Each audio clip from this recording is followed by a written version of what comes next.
सबसे पहले आपका परिचय।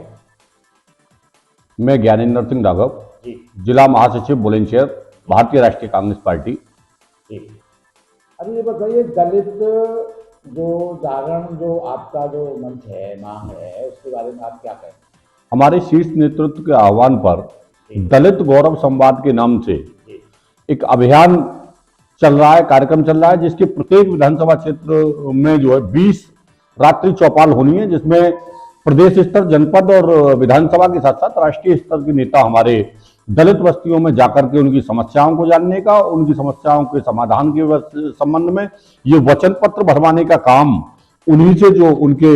दलित समाज के संवृद्ध लोग हैं, चाहे डॉक्टर हैं, इंजीनियर हैं, प्रधान हैं, पूर्व प्रधान हैं, जिला पंचायत सदस्य हैं, जिससे कि ये वचन पत्र दलित समस्याओं के भरकर के शीर्ष नेतृत्व के पास पहुंचे और उनके समस्या के समाधान के संबंध में जो पार्टी को अपनी रणनीति बनानी हो, अपना संकल्प पत्र बनाना हो, अपना घोषणा पत्र बनाना हो और उनके समाधान के विषय में कैसे आगे बढ़ा जाए, कैसे अंतिम पायदान पर खड़े व्यक्ति की मदद भारतीय राष्ट्रीय कांग्रेस पार्टी करे, उसके लिए ये अभियान चलाया जा रहा है। जिसके संबंध में कल हमारा राष्ट्रीय सचिव हमारे प्रदीप नरवार जी विधानसभा क्षेत्र स्याना में आ रहे हैं, जहां हम जनपद बुलंदशहर के साथ साथ विधानसभा क्षेत्र स्याना के दलित गौरव संवाद के नाम पर एक बड़ी चौपाल आयोजित होने जा रही है, जिसमें हमारे जिलाध्यक्ष जी बुलंदशहर श्री ठाकुर राकेश भाटी के नेतृत्व हम सब कार्यकर्ताओं से सफल बनाने का काम करेंगे। जी सर, एक बात बताइए, आप 5 राज्यों में जो सरकार अभी जो चुनाव चल रहा है, उसमें आपका कांग्रेस का या महागठबंधन का कैसा रुझान आपको दिखाई दे रहा है? आपको पता होगा, प्रत्येक प्रदेशों में और देश में इनकी जो सरकारें रही हैं और जो भाई से भाई को और समुदाय से समुदाय को और झूठ बोल करके और जुमलेबाजी करके जो इन्होंने शासन किया है, उससे सब जनता अटका चुकी है। और कांग्रेस पार्टी के जो पूर्व में रहा है शासन, या जो कांग्रेस शासित राज्यों में जो योजनाएं चल रही हैं, बहुत ज्यादा वायदे कांग्रेस ने नहीं किए, केवल 5 से 7 वचन कांग्रेस ने दिए, जिसे प्रत्येक प्रदेश में लागू किया जा रहा है। चाहे वो किसानों की कर्ज माफी हो, चाहे पुरानी पेंशन बहाली हो, चाहे गैस सिलेंडर 500 रुपए में देने की बात हो, चाहे पेंशन महिलाओं को देने की बात हो, चाहे बेरोजगारी भत्ता देने की बात हो, चाहे तमाम जनहित के विकास के मुद्दे हो, चाहे स्वच्छ प्रशासन देने की बात हो, उसे कांग्रेस वर्तमान में, चाहे पहले की सरकार रही हो हमारी राजस्थान की, छत्तीसगढ़ की, चाहे वर्तमान में 2 प्रदेशों में जो जीत करके आए हम, कर्नाटक में और हिमाचल में, सभी जगह लागू किया गया है। उससे प्रेरित होकर के और इनके भ्रष्टाचार, कुशासन और जुमलेबाजी से अटका करके 5 राज्यों में कांग्रेस की और कांग्रेस के साथ जो घटक दल लड़ रहे हैं, उनकी सरकार 5-0 से हम लोग जीतने जा रहे हैं। अभी 26 जनवरी को मोदी जी ने कहा था कि भाई एक अकेला सब पे भारी, मोदी के आगे कोई विकल्प नहीं है। उसके बारे में आप कुछ कहेंगे क्या? आपने देखा होगा, जब उन्होंने संसद में ये कहा कि एक अकेला सब पे भारी, जैसे ही इंडिया अलायंस की एक बैठक हुई और इंडिया की अलायंस जैसे ही कर्नाटक और हिमाचल जीते और उसके बाद इंडिया अलायंस की एक बैठक हुई, 38 दलों को मिलाकर के, अगर ये एक अकेला सब पे भारी होते माननीय प्रधानमंत्री जी, तो 38 दलों में से 26 दल ऐसे थे जिनका एक भी विधायक नहीं है, एक भी सांसद नहीं है,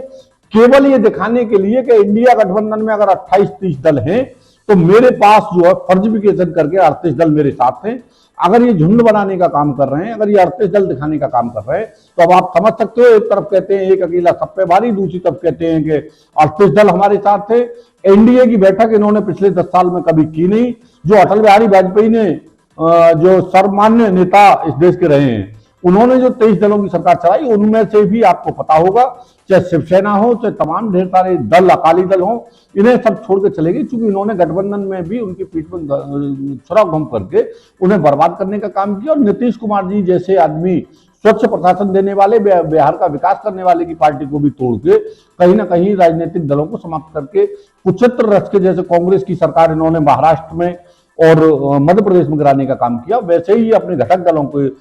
एमएलए को तोड़ करके पार्टी को समाप्त करने का काम करके घटिया राजनीति करने का काम प्रधान सेवक, चाहे माननीय प्रधानमंत्री जी हो, चाहे इनके राष्ट्रीय अध्यक्ष जेपी नड्डा जी हो, बीजेपी के लोगों का तमाम ये काम रहता है।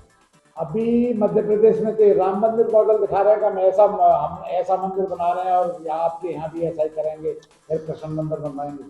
आपको ये जानकारी होगी कि जहां तक राम मंदिर का विषय है, ये धार्मिक और आस्था का विषय है और इससे कोई दो चार नहीं है कि सब लोग हम भगवान को मानने वाले लोग हैं, सबकी अपनी अपनी आस्था है। आपको पता होगा ये जो मंदिर का निर्माण किया जा रहा है, ये माननीय सर्वोच्च न्यायालय के आदेश अनुसार किया जा रहा है। अगर ये बात करते हैं मंदिर निर्माण की, चाहे ताला खोला गया हो जब किसकी सरकार थी, चाहे रामलला की पूजा करवाने का मामला हो, ये सब स्वर्गीय हमारे भारत के पूर्व प्रधानमंत्री कांग्रेस के सम्मान्य नेता आदरणीय राजीव गांधी जी द्वारा रामलला को सम्मान देने का काम, रामलला के मंदिर का शिलान्यास का काम कांग्रेस की सरकारों द्वारा पहले से ही।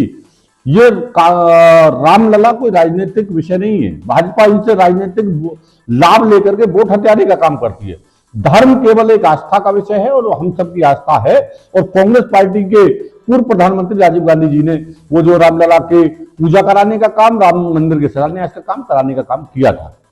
अभी नोटा का जो मैटर आया अभी ईवीएम मशीन में नोटा का, वो क्या मैटर हो सकता है? अब नोटा का आप समझ रहे हैं, जैसे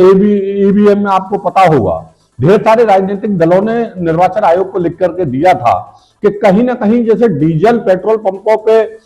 आपको पता होगा कि चिप के माध्यम से सेटिंग करके अधिकारियों ने खुलासा किया कि वो कितने का ही तेल डलवाओ आप, जो उसमें सेटिंग हो जाती है। वैसे ही ईवीएम मशीन में बटन किसी का दबा लो, वो एक भाजपा के सांसद ने भी कहा कि आप किसी का भी बटन दबा लेना, जाएगा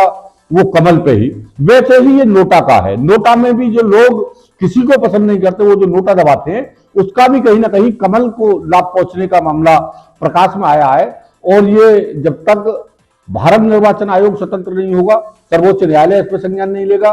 तब तक जो है आपको मालूम होगा जनता की नजर में ये भाजपा की सरकार अपने आप को स्थापित नहीं कर पाई है। अब चाहे ईवीएम से वोट चोरी करके, चाहे नोटा के माध्यम से चोरी करके, या संवैधानिक